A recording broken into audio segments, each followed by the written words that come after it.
leadership that is not relationally rooted could become performance. Hey, welcome back to the Church Staff Book Club. My name is Jonathan Malm. And I'm Jason Young. We are on chapter 3 now of our second book of the podcast, The Emotionally Healthy Leader by Peter Scazzero. If you want to pick up the book, it's been a great read so far. But the cool thing about this podcast is you don't have to. You can just watch this and follow along that way. Or if you read, hopefully what we do with this podcast is enrich, maybe renew or refresh some of the ideas that you read and maybe help you see it in a different perspective. Our goal with the Church Staff Book Club is that we just learn together. We always go further when we go together. We always learn better when we learn together. So that's our hope. This chapter, Jason, was about singleness and marriage, which was interesting because it's at the start of the book. And I'm like, if we had been writing this book, I feel like I would have put this book toward the end of the book, but there was some really good stuff.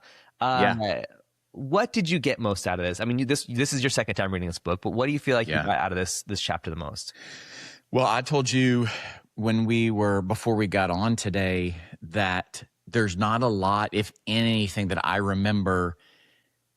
So this year, been married 25 years, but nobody really said this kind of stuff to Stacy and me, years ago. Mm-hmm. And so I think it was really in this book that he put language around this idea. And here's the idea to answer your question, that marriage or singleness. So if you're married, great. If you're listening to us today, single, great.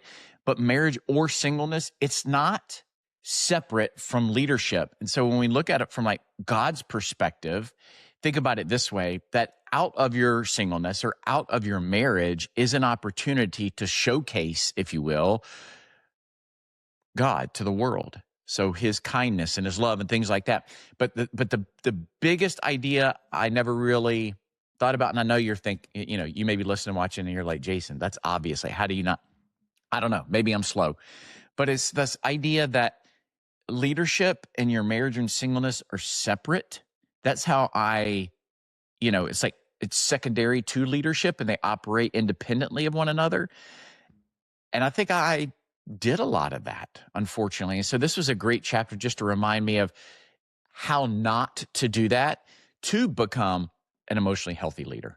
Yeah, the story that he gave was that he married this wonderful girl that was like they were both pursuing God together, and he fleshed that out a little bit in the second half chapter, how they met and how they decided to stop being single, right? But then I thought this was an interesting thing she said. This is something my wife would have said to me. She's like, if we'd be separated, my life would be easier because at least we'd have to take the kids on the weekends. And I'm like, oh, what a like a stab to the gut. But like he was working so much in his ministry and neglecting the spousal arrangement that like his wife, right? Like, and it's interesting because that is a common thing where like the ministry is everything. And I feel like, when I grew up, I went to a Christian school and we'd read books about missionaries, and there's sort of this mentality of like, you give your all, the guy who, I forget the mission, I think it might have been Hudson Taylor. He, was working on someone who was diseased and there was a hole in his glove and he died. And it's this like tragic story, but it's like, wow, that's what we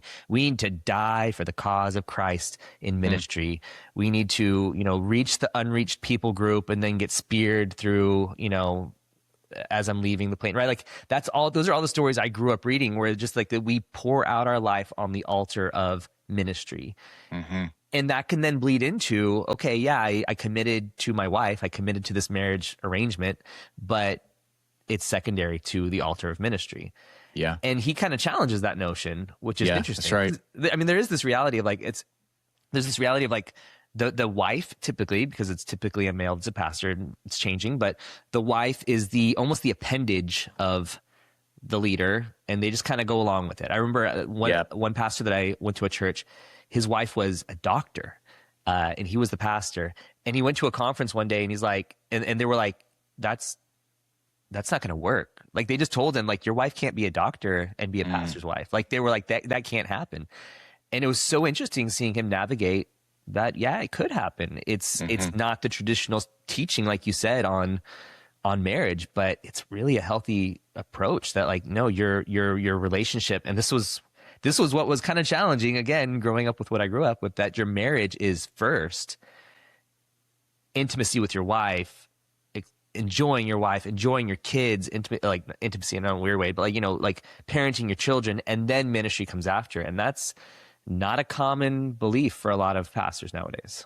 No, not at all. It's almost like, and he talks about this in the book, where I'm over here doing ministry and we hear this, you compliment, add to, you don't take away from. And so it's almost like, my language, this person is like a tool to help your ministry get better. And that's this primary motive. And you're like, well, that doesn't sound or feel good. It doesn't. But I have seen this on repeat many, many times. And really what he's saying is that marriage or singleness isn't something that we manage alongside ministry. It's not like they're two vehicles driving down the same highway that you jump between.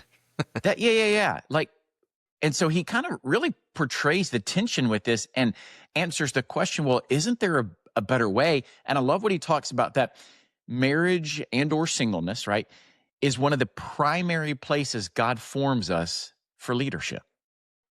But sometimes we don't think about it that way. We think about it the other way.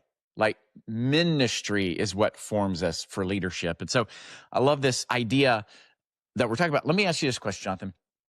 Why, and there may not even be a single answer to this, but why do leaders tend to separate personal life from, leadership life or leadership impact or ministry world? Like, why do you think that is? I think some of it starts with, and maybe we can flip the conversation to singleness for any single people watching right now, is we get, I know so many people who start in ministry when they're single, and they build the patterns of their life in their singleness.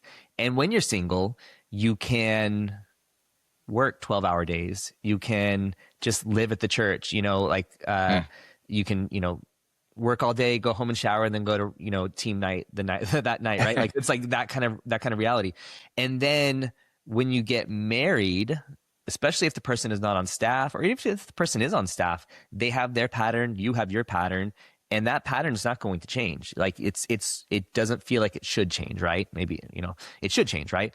But I think that's part of it. I think there's other sides of, like, that's just kind of the traditional way we approach work in our culture too, where, like, I go home, I text my wife during the day every now and then, but, like, this is my work time, and then I go home and that's my family time. And we very much segment. And there's a reality that's kind of how it's built. It is going to be that way. Like, it is going to be separated. But yeah, I mean, I had this kind of thought the other day. I mean, this was maybe a few years ago, but it's like, we so much focus on, like, bringing our work into our home. Like, we shouldn't do that. Don't bring your work into your home, right? But, like, maybe that wouldn't be such a problem if you brought your home into your work a little bit more, right? Like, if you integrated a little bit more, not having no boundaries, right? But, like, having like, are you engaging with your family even whenever you're at work, or whenever you're, like, are you able to, like, kind of balance these things? I don't know. It's a weird idea. But here's the thing. What I loved about this chapter, and I feel like I was looking back on the time that I was single, working at a church, because, again, I was probably that guy that was doing, like, 12-hour days. All of my friends were at church, and my dad was my pastor. And I remember I started kind of feeling a little burnt out. Like, I was, like, frustrated. Like, I'm like, I can't hang out with my friends, because my friends aren't at church all the time, right? Like, I can't hang out with my friends. People keep asking me for stuff. And he's like, Jonathan, you have to believe that your time with your friends, and this is what he says in his book, and what Peter says in his book, is just as valuable as your ministry. And I love that he actually said that, because we don't say that. We think of time as friends, like, okay, friends are optional. But he said that your singleness is actually something, just like marriage is, that is something that should be first before your leadership, which is crazy. Like, so what I started learning to do is I can say, like, do you have time to help me with this? Yes, I do have time to help me, but no, I don't, because it means I'm going to not be able to invest in those relationships that are important to my life, right? And so I could joyfully say, no, I don't have time for that, and honestly say no, because I truly I started valuing the time with friends. And I do think that helped whenever I got married to integrate a little bit better my wife into my ministry. It also helped that she was in school. So like she was in like pre-med. So she was studying all the time. She was like it's in night classes, right? So it like our life in general was like crazy, right? But I do think that helped a little bit to not have that impact or conflict that so many people have when they get married from going from single to married. Yeah, no, it's really good. I mean, when you think about, and you reference this, and he highlights this on repeat, that your relational life, it's not this private thing, but it actually is this thing that God wants to use to form you, but also to preach to other people. So whether you're single or married, it's really an opportunity that his message can, find its way in that particular channel. So friendships, nurturing friendships. And, I love that he writes about it. Your dad talks about it. And I almost feel like this chapter quietly challenges this achievement-driven ministry. It's like, I'm willing to, and you mentioned this at the beginning, sacrifice all this, even people, married, my friendships if I'm single, whatever, for the purpose of achieving this big, great, whatever, insert adjective, ministry. And so when we begin to think about that in a deeper way, sometimes I wonder about this idea of fear and how fear is a really big driver in the lives of leaders. And so I guess a question that floats in my head is like, I wonder what fear drives leaders to maybe protect ministry over relationships, because you often don't see it the other way around. Yeah. And I'm like, like, why does that happen? I think it's sometimes the what is it? The priority of the urgent. The thing that feels the most urgent can derail us. That's what we put all our the term is the squeaky wheel gets the grease, right? Like, but I know some people that live like this, where everything is, they always are reacting to urgent situations. So in ministry, what you have is someone calls you at 2 a.m. They're having a life crisis. That is the most important thing right now. And so when we're only focusing on the urgent, unfortunately what happens is the relationship that's not in urgent care right now, because we've neglected it so long, becomes an urgent care, and then we need to focus on that. I think that's often what it is. It's a fear of someone who needs me is not going to is not going to be able to get access to me, right? Like, again, none of us get into ministry because we want to have like clean boundaries, because we want to have like our, Saturdays and Sundays to relax with our family. Like, no one gets into ministry. We get into ministry because we have a heart for people. We get into ministry because we feel passionate about the call of God. We feel passionate about the church, about, yes, I want to devote my life to this. We do want to do that. It's not like, and so sometimes these words like self-care, which you said is in there, which I'm like, it kind of like, oh, I can't self-care. Like what? Like, what about God care? Like, I care about God. I don't care. Right. Like all of these words kind of feel bad because we're like, what if we miss out on this ministry moment that we're supposed to have, this divine, setup or whatever that we use these words, right? Like this divine, interaction or divine interruption that like, what if we miss that moment and we just missed the call of God on what we were supposed to be doing? And I think that's often, there's a story in here of a pastor that lives in China, and she's like, I can't turn off my phone at night. What if someone needs me at 2 a.m., right? And like, that's the way she lives her life, is from emergency to emergency to emergency. Consequently, her life is an emergency because she neglects it. That's right. Yeah. And I mean, I'm not going to sit here and pretend that I didn't live like that for many years. And I'm sure if we had a therapy session, we could flip the switch and have a therapy session. We could find out. Figurine you had last week. I'll hold it for you. Yep, I got it right here, baby. Always ready. Always ready for me. But I mean, the reality is, we bounce from need to need and feeling needed. In fact, he talks about this. This was. I never thought about this until he said it. Mm-hmm. And maybe you're listening and watching right now and you get this.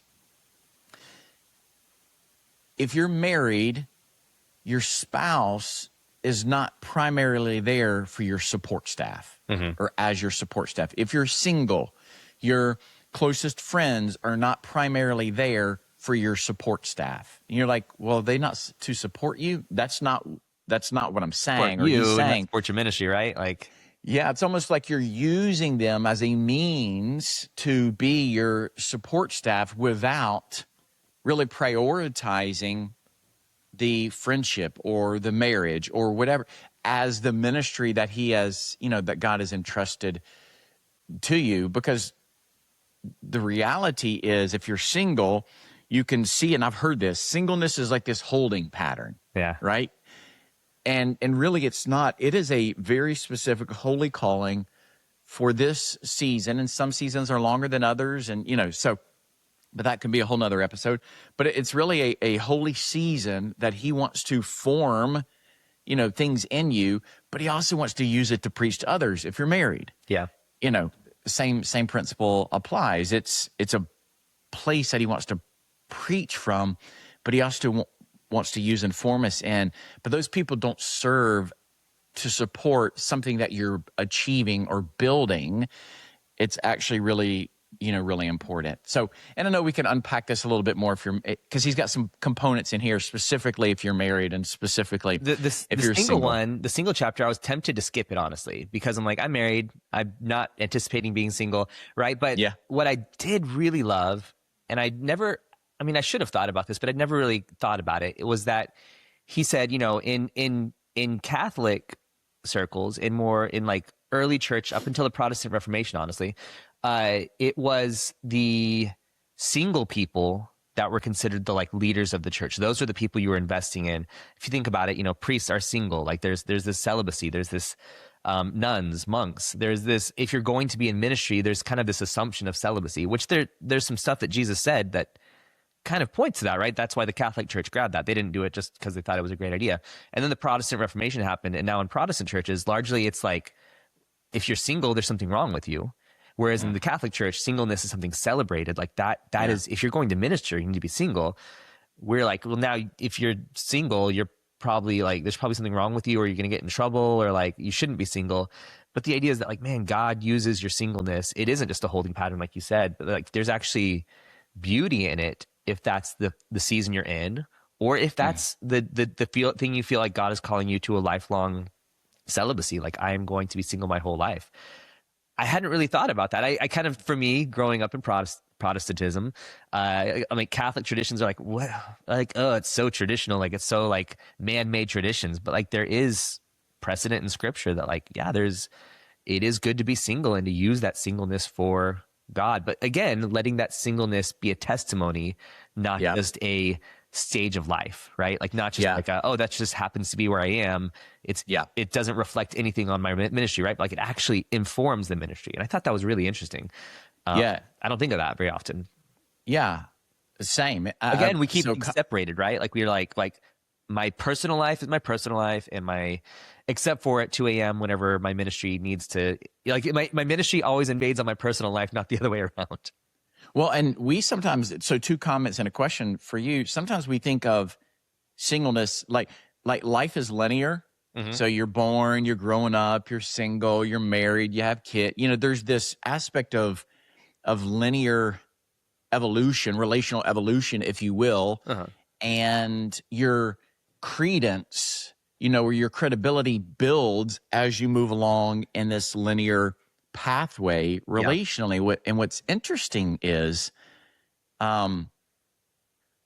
potentially the church has unintentionally, and I'm speaking big church, this doesn't apply to everybody, so don't email me and say, well, my church didn't like that. This isn't every church. Hopefully you're the exception to this rule, whatever you're going to say. I don't know what you're going to say, but whatever. Yeah, totally.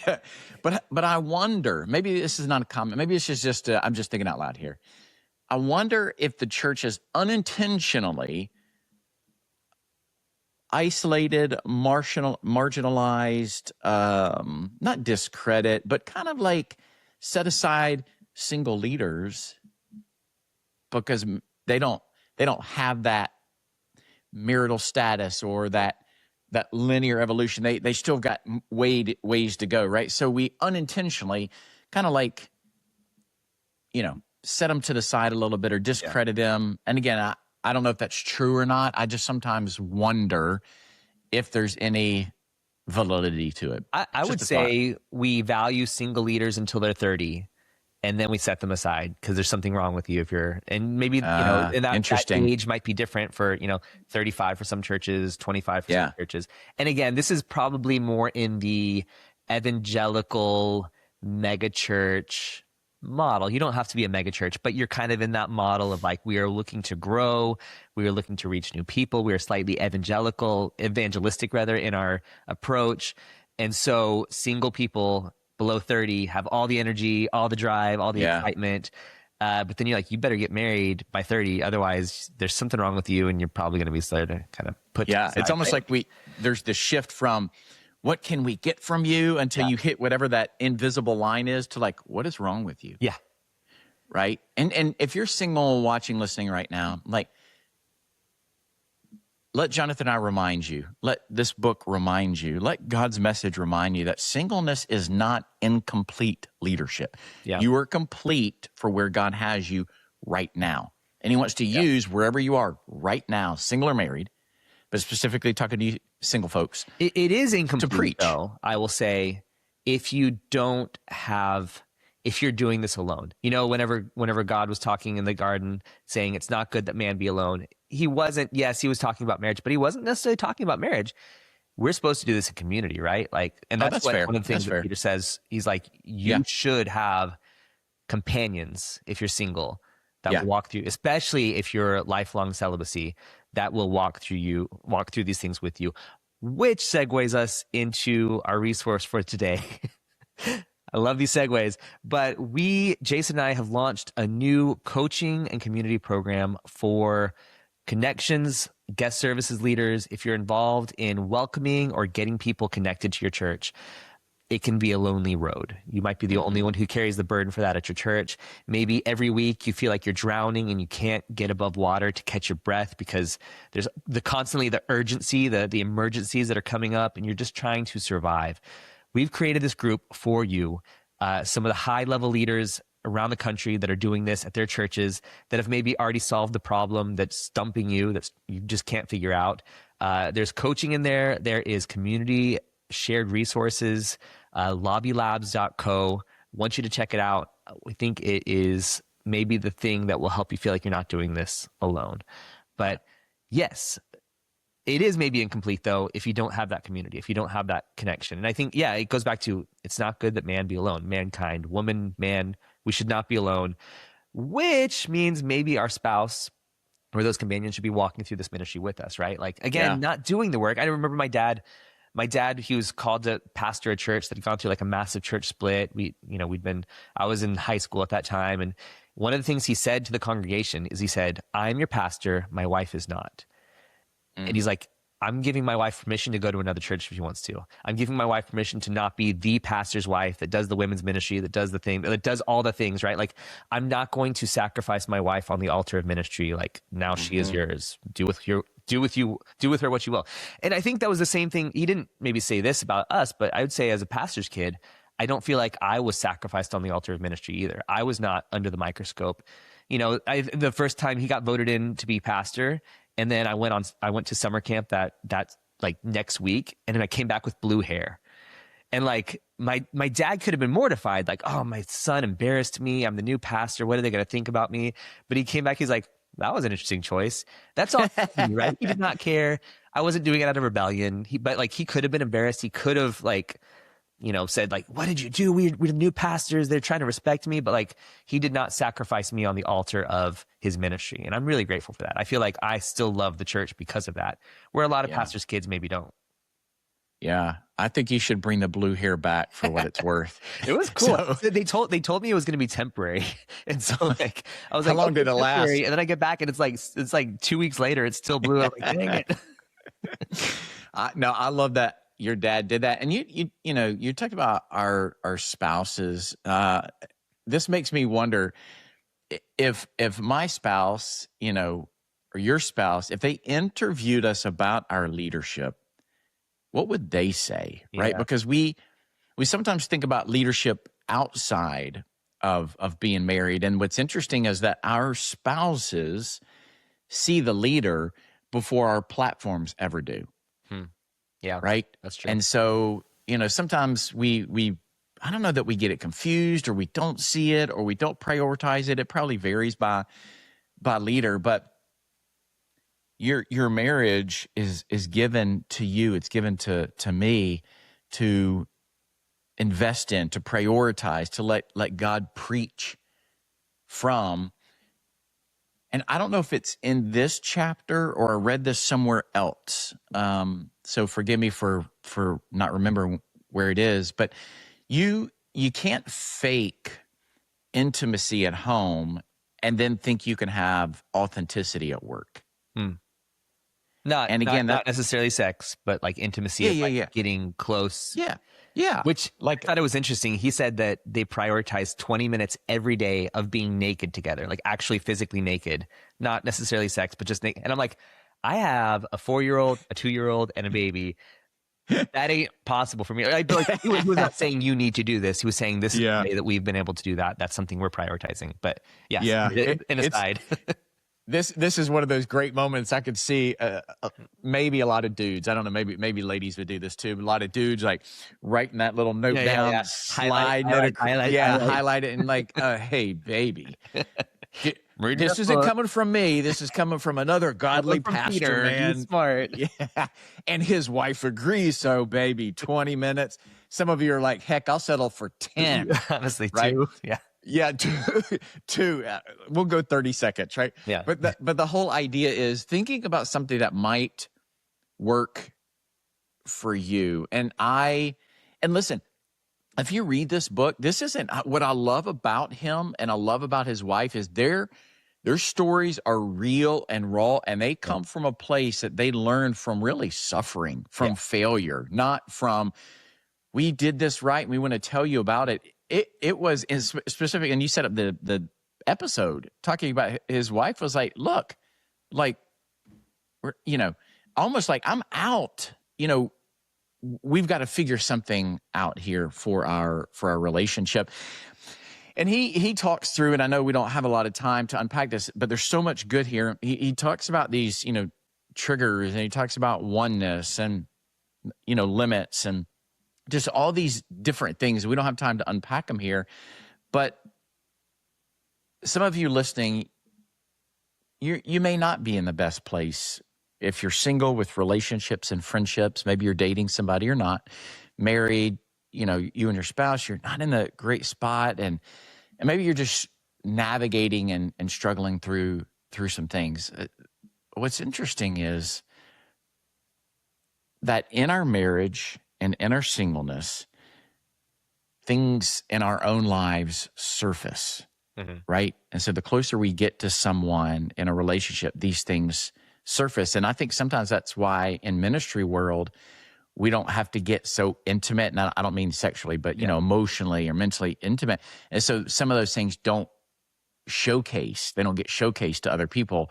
And that's why some people think about us in a certain way. But the closer we get and the more exposed or emotionally, mentally naked we are, people see all of the little things about us. Yeah. Our triggers surface. And so what do you think? Let me ask this. How do you think leadership amplifies those triggers? Yeah, I mean, this kind of goes back to the address your shadow a little bit. Yeah, it does. I think it's kind of one of those, like, what is happening at home, you take into your work, right? We talked about that a little bit, but I mean, I just want to talk about one of the notes that I wrote in as I was reading this book is, and I think this is a common feeling. I grew up as a pastor's kid. I was also on staff at the church, and I had this internal thing. My dad never said this to me, but I had this internal thing that my dad was not my dad between 8 a.m. and 1 p.m. on Sunday. I didn't talk to him. I referred to him as Pastor Rick. I didn't have any questions for him. I did not add any burdens to him during that time. I did that before I was on staff. I did that after I was on staff, right? And then at 1 p.m., whenever the last person left the church, hey, Dad, and I would hug him, and it was good. There was not like an unhealthy thing, right? But he talked about in this book that some of the best moments of intimacy with his wife are whenever he saw his wife across the church and went to her and grabbed her and just hugged her in the middle of ministry. And I was like, what?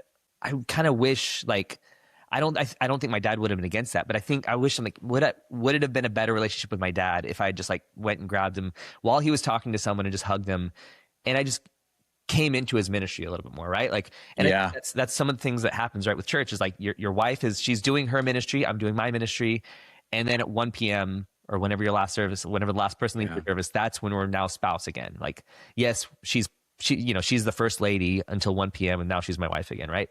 But I love that as a way to integrate whether it's your parenting or your spouse, or you could talk about in your singleness, those companions that you have where like they are in my ministry. They are part of my ministry, meaning that like they get priority just as much as the person I'm talking to. I don't know. That was a big thought I had that I just wanted to make sure and point out that I really liked that. And I think if you're a pastor's kid, a pastor, you can relate to that. Was there any thought that you were like, this is the one thing I wish people could see? It's related to what you just said, that the people around you, your team, your ministry, if you will, at your church, feels the overflow of your closest relationship. So it could be spouse. If you're single, could be like a close friend. And I always think about this, that leadership that is not relationally rooted could become performance. Man, that's really good. And so the focus is how can we be relationally rooted and realize that's where God... Relationships for the sake of relationships, not relationships for the sake of what we're trying to accomplish. That's right. Bingo. Yes. Because remember this, the gospel is first lived in proximity. So the relational rootedness before it's preached publicly. And so, when we begin to live in that world, what we eventually do is we reproduce the love we're experiencing in and with people. So remember this, the question isn't today whether you're leading or not. You are leading. You just have to answer the question, where am I leading from, and where am I allowing God to form me first? Man, that was really good. That's a great way to sum up the episode. Hey, we hope you enjoyed this episode. Be sure, if you haven't subscribed already, to subscribe. If you want to grab the book, it's The Emotionally Healthy Leader by Peter Scazzero. We're early in. We're going to keep going through it. But hey, find us on social media. Ask us questions. Engage with us. We love to do that. On Instagram for me. Jason, Instagram's primarily for you. The best too, right? Come on. Yep. And we will see you next week.